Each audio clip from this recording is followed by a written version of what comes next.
नमस्कार, स्वागत है आपका हर खबर हरियाणा में और मैं हूं आपके साथ सपना दीपक मदेशिया। बुलेटिन का आगाज करेंगे। मुख्यमंत्री नायब सिंह सैनी की अध्यक्षता में बुधवार को चंडीगढ़ में गुरुग्राम महानगर विकास प्राधिकरण की 13वीं बैठक आयोजित की गई।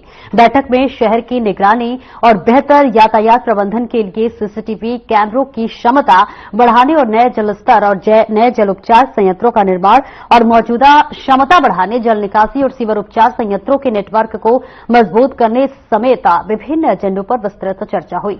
जीएमडीए प्राधिकरण ने शहर की निगरानी और बेहतर यातायात प्रबंधन के लिए 422 करोड़ रुपए की अनुमानित लागत से सीसीटीवी परियोजना के चरण 3 के कार्यान्वयन को मंजूरी प्रदान की है।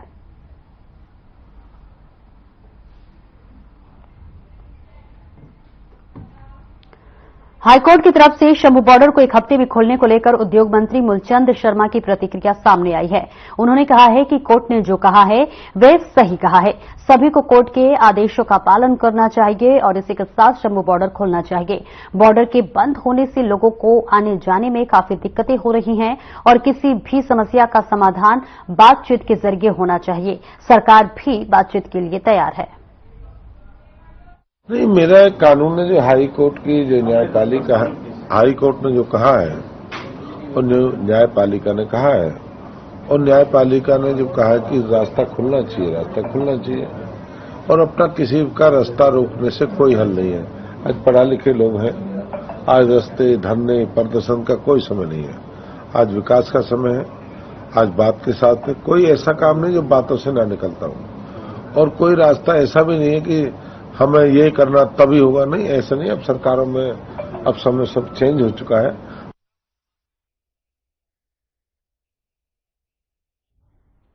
फरीदाबाद में पृथला विधानसभा का गांव खंदावली पिछले कई सालों से अपनी बदहाली पर आंसू बहा रहा है।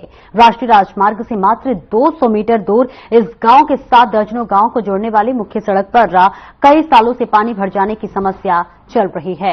पानी भरने के चलते सड़क में कई फीट गड्ढे हो चुके हैं, जिसकी वजह से कई लोगों के हाथ पैर टूट चुके और छोटे छोटे बच्चे और पढ़ाई करने के लिए इस गंदे बदहाल पानी से होकर गुजरना पड़ता है और पानी के नीचे बने गड्ढों की वजह से उनकी जान पर भी खतरा बना रहता है।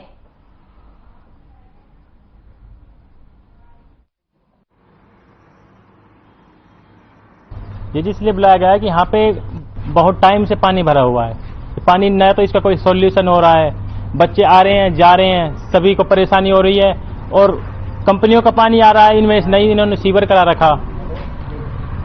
अच्छा, और ये बताइए, ये बारिश के अलावा और वैसी भी समस्या रहती है कि हमेशा पानी खड़ा रहता है? ये नालियां हैं जो ऊंची बनाई हैं, उनका पानी जो जाता है नहीं तो इनसे बह के नीचे ही पानी आ जाता है। सड़क का पानी नालियों में नहीं जा रहा। छोटे छोटे बच्चे देख रहे हैं कि वो भी नाली के पानी में से स्कूल से आ रहे हैं। हाँ जी, जो बच्चे हैं, छोटे बच्चे हैं और जो गांव के लोग अपने कार्य करने के लिए जाते हैं ना, सभी परेशान है इस पानी से।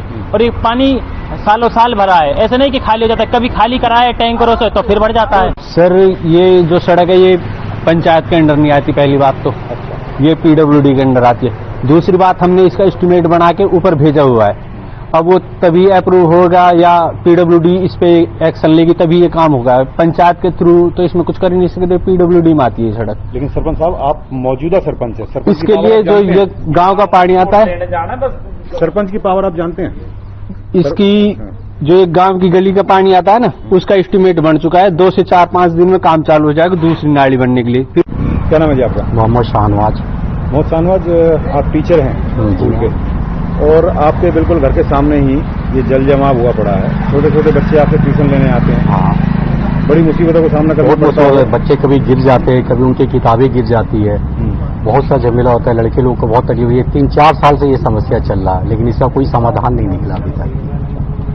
आप तो टीचर हैं और लिख सकते हैं, पढ़ सकते हैं, पत्राचार कर सकते हैं। क्या आपने कभी अपनी शिकायत यहाँ के सरपंच को या यहाँ के जो चेयरमैन है उनको या विधायक को या अधिकारी जो है उनको नहीं? चेयरमैन साहब को मैंने कम से कम 12-13 मरतबा बोला हूँ।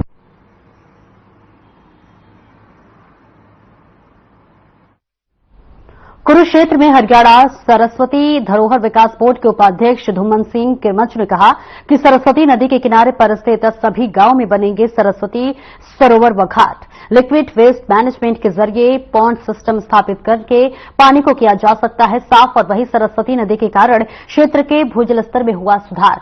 गांव कौलापुर में आयोजित रिचार्जिंग अर्थ कॉन्क्लेव कार्यक्रम में उपाध्यक्ष धूमन सिंह ने शिरकत की। गांव में 3 व 5 पॉन्ड स्थापित करवाने के लिए सरपंचों से अपील की है।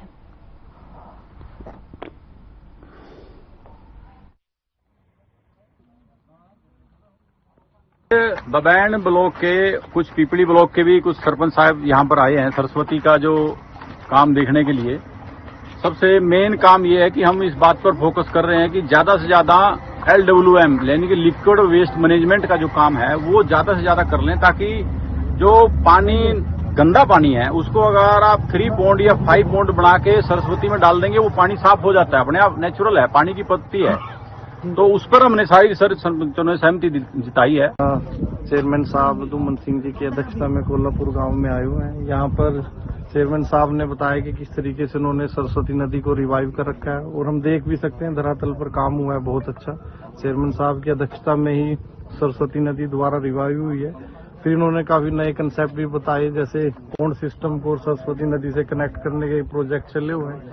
कई गाँव में सक्सेसफुली एग्जीक्यूट भी हो गए हैं, जिसमें वाटर पानी जो है पौंड से सरस्वती और सरस्वती से पौंड में शिफ्ट हो जाएगा जैसी जैसी जरूरत होगी।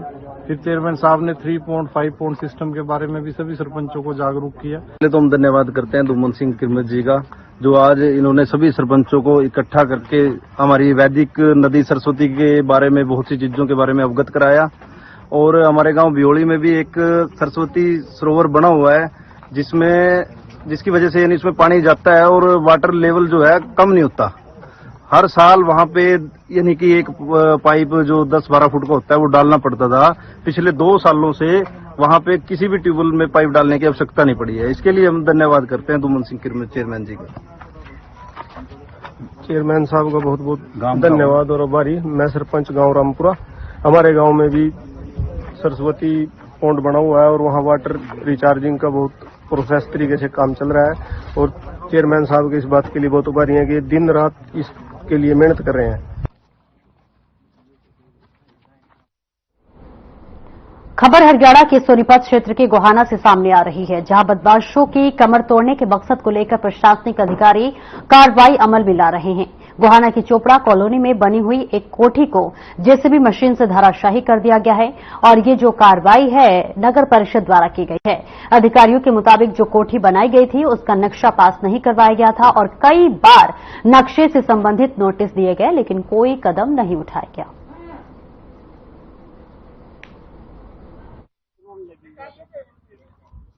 हम जब सोनीपत पता लगा भाई इस तरह जो है ये जब की मेरे साथ थी, तो इन्होंने बताया फूफा मेरा मकान गिरने लग रहा है। मैं कहा क्यों? तो वहां से फिर हमने 1-2 को पता कराया तो उन्होंने बताया जी ये किसी की सुनाई नहीं करे।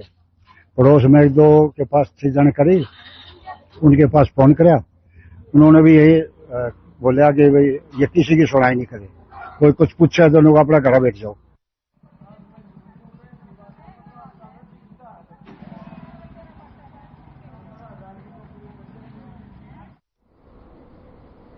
सोनीपत में एक जिला पार्षद का अनोखा प्रदर्शन देखने को मिला, जिन्होंने ऊंट पर बैठकर विभिन्न सड़कों पर घूमकर सरकार से जल्द मांगे पूर्ण करने के संबंध में नारेबाजी करते हुए प्रदर्शन किया। जिला पार्षद संजय बड़वासनिया ने कहा कि हरियाणा सरकार की तरफ से पार्षदों को कोई ग्रांट नहीं दी जा रही है, जिससे वे ग्रामीण क्षेत्रों में लोगों की जन समस्याओं से संबंधित कोई भी कार्य पूर्ण रूप से नहीं कर पा रहे हैं। उन्होंने सरकार से यह भी मांग कर कहा है कि सरपंचों की तरह पार्षदों को भी विकास कार्य करवाने के लिए ग्रांट उपलब्ध करवानी चाहिए।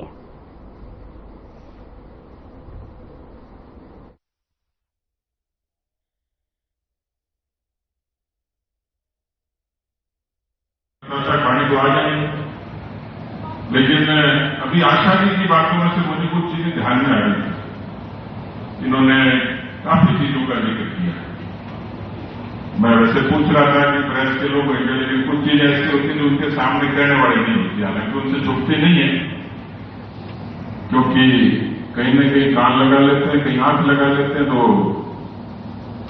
झुकते तो नहीं, पर फिर भी थोड़ी बहुत गंदी बात करने की, पर मैं कुछ इशारे में कर लूंगा, कुछ सीधे सीधे करूंगा।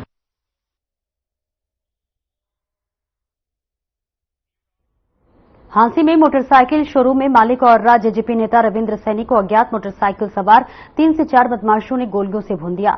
रविंद्र सैनी को हांसी के अस्पताल आनन फानन में ले जाया गया, जहां डॉक्टर ने उन्हें मृत घोषित कर दिया है। घटना की सूचना मिलते ही हांसी के एसपी मकसूद अहमद, डीएसपी धीरज कुमार और शहर थाना प्रभारी जगजीत सिंह पहुंचे।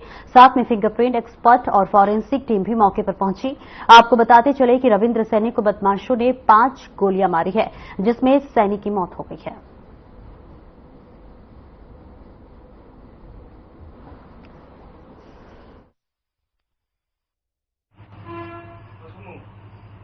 मारुति की हीरो मोटरसाइकिल के जो ओनर हैं शोरूम के रविंद्र सैनी, उनको ऊपर गोली चली है।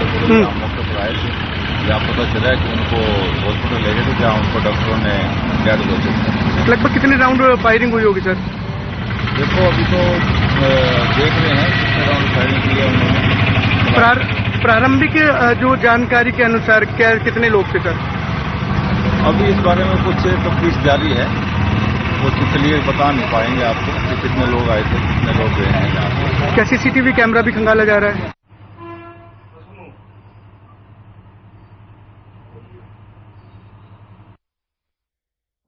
आगे बढ़ते हैं। इंदिरा गांधी राष्ट्रीय मुक्त विश्वविद्यालय इग्नू में श्रीमद् भागवत कथा गीता में एमए डिग्री प्रोग्राम शुरू किया गया है। ये ओटीएल मोड में जुलाई 2024 से उपलब्ध है और अब Indira Gandhi national open university से छात्र श्रीमद् भागवत गीता का ज्ञान ले सकेंगे। आपको बता दें कि विश्व के किसी भी विश्वविद्यालय में श्रीमद् भागवत गीता को लेकर कोई डिग्री प्रोग्राम नहीं था। यहां तक कि हिंदू यूनिवर्सिटी ऑफ अमेरिका में भी सर्टिफिकेट या फिर डिप्लोमा ही संचालित है। भारत के कई विश्वविद्यालय में गीता आंशिक रूप से पाठ्यक्रम में तो है, लेकिन केवल सर्टिफिकेट कोर्स या फिर डिप्लोमा तक ही सारे पाठ्यक्रम सीमित होकर रह गए थे।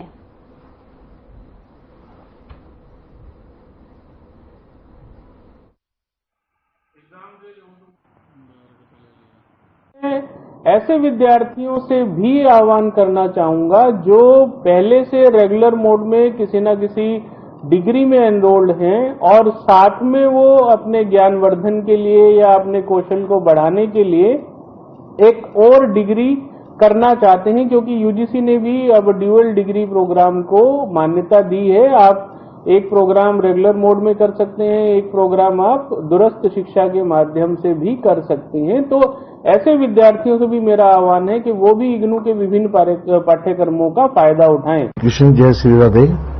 जैसा कि इग्नू यूनिवर्सिटी ने पहली बार गीता के ऊपर अपने यहाँ कोर्स चालू कराने का, मेरी सरकार से भी विनती है कि ऐसा सारी और यूनिवर्सिटियां भी करें ताकि गीता का प्रचार अधिक से अधिक हो सके। धन्यवाद करता हूं मैं इसका। और मेरा नाम प्रदीप कुमार है, जगाधरी से। जय श्री कृष्ण। मैं अनिल छाबड़ा। जैसा कि हमें ज्ञात हुआ है, इग्नू एक यूनिवर्सिटी में गीता जी के ऊपर एमए की डिग्री के लिए आगे आई है। मेरा सबसे यही आग्रह है, हमारे महाराज श्री का आग्रह है, गीता जी का घर घर में प्रचार हो। और मेरा सरकार से यही विनती है कि सारी ही यूनिवर्सिटी इस डिग्री के लिए आगे आए। धन्यवाद। पहला विश्वविद्यालय बन गया है Indira Gandhi open national university, जहां एमए में श्रीमद् भागवत गीता की जा सकेगी। तो क्या विचार आप? जय श्री कृष्ण। जैसा कि सभी को मालूम है कि अभी इग्नू द्वारा श्रीमद् भगवत गीता हमारे कंट्री के अंदर, विदेशों के अंदर, इंडिया सबसे ज्यादा इसके अंदर हिंदुस्तान हमारा इग्नू के अंदर यूनिवर्सिटी बनाई है, जिसके अंदर एमए की डिग्री हम लोगों को और विश्व की तरह इस तरह हमें मां भगवत गीता की भी डिग्री मिलेगी।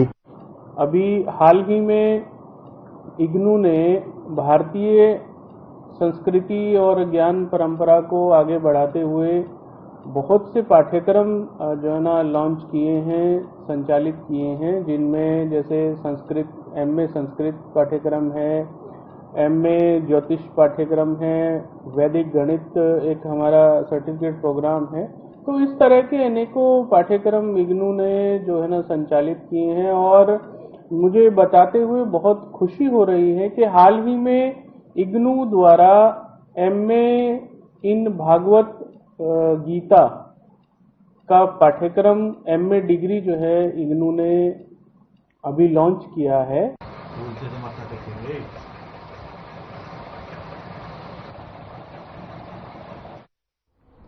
हांसी में हरियाणा प्रदेश व्यापार मंडल के प्रांतीय अध्यक्ष और अखिल भारतीय व्यापार मंडल के राष्ट्रीय मुख्य महासचिव बजरंग गर्ग का बयान सामने आया है, जिसमें उन्होंने हांसी के प्रमुख व्यापारी शोरूम के मालिक रविंद्र सैनी की अपराधियों द्वारा गोली मारकर हत्या करने पर गंभीर चिंता प्रकट करते हुए दुख प्रकट किया है।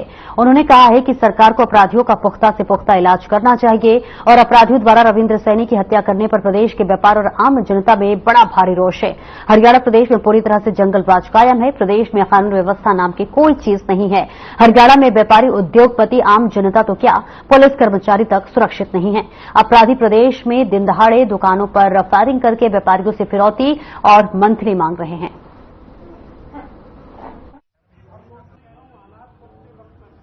अपराधियों द्वारा अभी अभी प्रमुख व्यापारी हीरो होंडा शोरूम के मालिक रविंद्र सैनी के गोली मारकर हत्या करना बहुत बड़ा चिंता का विषय है, जिसके कारण पूरे हरियाणा के व्यापारी व आम जनता में बड़ी भारी नाराजगी है।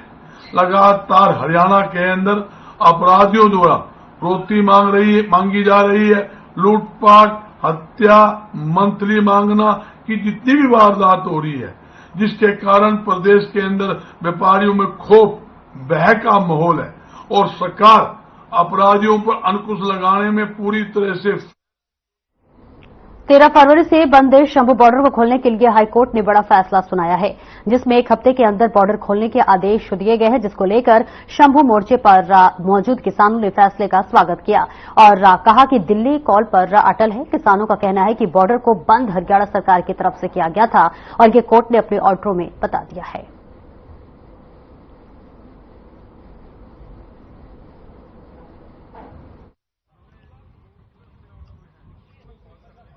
ਜੋ ਅੱਜ ਮਾਨਯੋਗ ਪੰਜਾਬ ਤੇ ਹਰਿਆਣਾ ਹਾਈ ਕੋਰਟ ਨੇ ਆਰਡਰ ਕਰੇ ਨੇ ਵੀ ਇਹ ਰਸਤਾ ਖੋਲ੍ਹਿਆ ਜਾਵੇ, ਜੋ ਅਸੀਂ ਸ਼ੁਰੂ ਤੋਂ ਕਹਿੰਦੇ ਆਏ ਆ ਵੀ ਜਿਹੜਾ ਰਸਤਾ ਬੰਦ ਕਰਿਆ ਹੋਇਆ ਹੈਗਾ ਹਰਿਆਣੇ ਦੀ ਬੀਜੇਪੀ ਸਰਕਾਰ ਤੇ ਸੈਂਟਰ ਦੀ ਬੀਜੇਪੀ ਸਰਕਾਰ ਨੇ ਕਰਿਆ ਹੋਇਆ, ਉਹ ਅੱਜ ਕਲੀਅਰ ਹੋ ਗਿਆ। ਨਹੀਂ ਅੱਜ ਤੱਕ ਸਾਨੂੰ ਇਹ ਬਦਨਾਮ ਕਰੀ ਗਏ ਨੇ ਬੈਠਿਆਂ ਨੂੰ ਵੀ ਕਿਸਾਨਾਂ ਨੇ ਸੜਕਾਂ ਰੋਕਤੀਆਂ, ਕਿਸਾਨਾਂ ਨੇ ਰਸਤਾ ਰੋਕਦਾ, ਜਿਹਦੇ ਬਾਰੇ ਸਾਨੂੰ ਬਹੁਤ ਵਾਰ ਤੁਹਾਡੇ ਮਾਧਿਅਮ ਰਾਹੀਂ ਇਹ ਕਹਿਣਾ ਪਿਆ ਵੀ ਇਹ ਰਸਤਾ ਅਸੀਂ ਨਹੀਂ ਰੋਕਿਆ ਹੈਗਾ, ਹਰਿਆਣੇ ਦੀ ਸਰਕਾਰ ਨੇ ਰੋਕਿਆ, ਜੋ ਅੱਜ ਕੋਰਟ ਵੱਲੋਂ ਕਲੀਅਰ ਹੋ ਗਿਆ।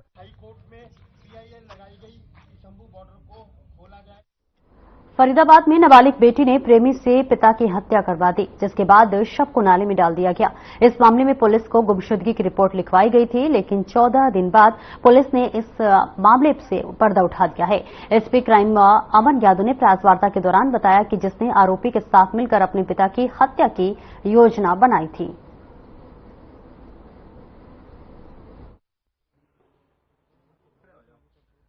27/6 को एसडीएम पुलिस स्टेशन फरीदाबाद के अंदर 27 जून को एक गुमशुदगी की एफआईआर जो है वो दर्ज की गई थी। मुस्तकीम नाम का युवक जो था वो व्यक्ति बख्शुदा था। इस संदर्भ में एफआईआर जो है वो दर्ज की गई थी 265 नंबर एसडीएम पुलिस स्टेशन के। इसी संदर्भ में फर्दर इन्वेस्टिगेशन में आगे क्राइम ब्रांच डीएलएफ की जो टीम है, इंस्पेक्टर अशोक जिसके इंचार्ज है, सब इंस्पेक्टर कमल चंद की टीम को ये जिम्मेदारी दी गई किस मैटर को इन्वेस्टिगेट करने के लिए। और इन्वेस्टिगेशन में ये चीज सामने आई कि जो व्यक्ति जो गुमशुदा था, वो लापता था, उसकी 2 व्यक्तियों के द्वारा जो है वो हत्या कर दी गई है। उसकी सर में पत्थर मार करके उसकी हत्या कर दी और राहुल कॉलोनी के पास जो ड्रेन का काम जहाँ पे चल रहा था, जो नाले का काम चल रहा था, उसके अंदर उसको हत्या के बाद जो है डेड बॉडी को डिस्पोज कर दिया गया है, दबा दिया गया है।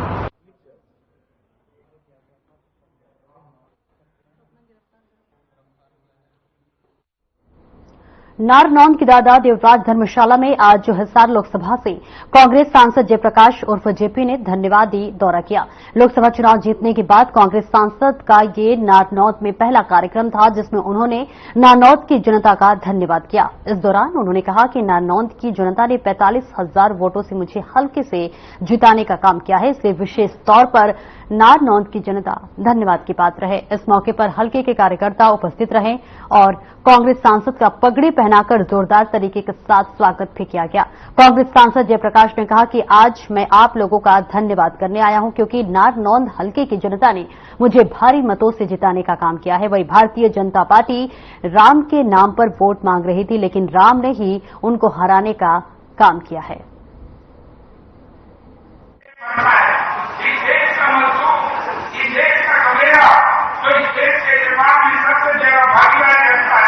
इस देश का बुजुर्ग व्यापारी जो इस देश को आर्थिक रूप से साथ देता है, इस पटेल का कर्मचारी जिनको इस तरीके से मनोहर लाल की सरकार ने लाखों करोड़ों से छीनने का काम किया, क्या कर्मचारी कोर्ट पेंशन बाहर करना है।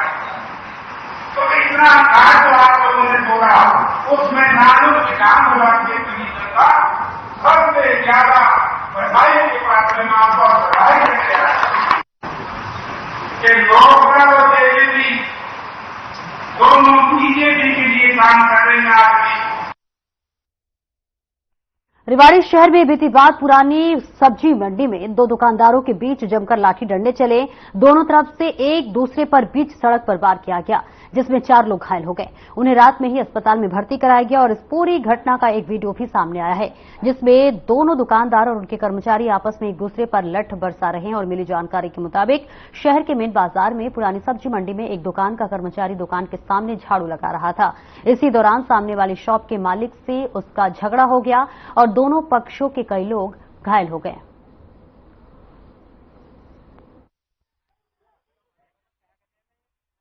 हम तो जो है जी रात को अपने दुकान पे काम कर रहे थे है जी, एकदम से अचानक इन्होंने अपना जो है वर्कर और उसकी वाइफ को भेजा और हमारे को बाहर आने की धमकी दी और फिर जो है इन्होंने जो एकदम से मार पिटाई शुरू कर दी। सारे आगे दुकान के सामने वाले, ये दुकान के मालिक थे, उनके पुत्र थे और एक इनके जो साथ में था इनकी दुकान का ही भतीजा इनका।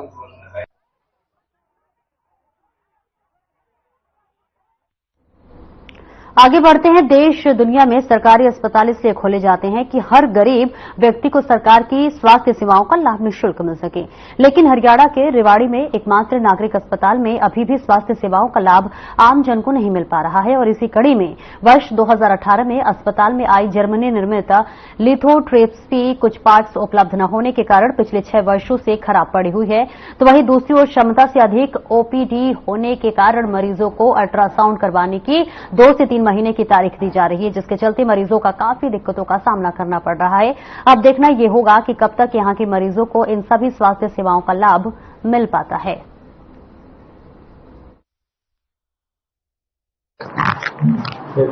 जी, मशीन 2018-19 के अंदर ये मशीन आई थी लिथोट्रिप्सी की और 2-3 जिलों में आई थी हरियाणा के। और उसके बाद इस मशीन के कुछ पार्ट्स में प्रॉब्लम आई और उसका जो कंपनी है उसने लगभग 32 लाख के करीब का उसका एस्टिमेट भेजा था, जो हमें ज्यादा लग रहा था। तो हमने जो हमारा डीजी ऑफिस है उनसे उसका थर्ड पार्टी इवैल्यूएशन के लिए कहा था कि भाई आप किसी थर्ड पार्टी की इवैल्यूएशन कराओ कि हमें इसका बजट जो कंपनी मांग रही है वो ज्यादा लग रहा है। उसके बाद कंपनी ने कहा कि क्योंकि ये इम्पोर्टेड मशीन है, जर्मनी से आई है, तो उन्होंने ये कहा कि हम इसको एक बार जो हमारी मुख्य कंपनी है उनसे एक बार बातचीत करके और तब अगर इसको ठीक करने में अगर खर्चा कम करते हैं तो हम वो करवा देंगे। तो और इस बुलेटिन में इतना ही। खबरों का सिलसिला आगे भी जारी रहेगा। नमस्कार।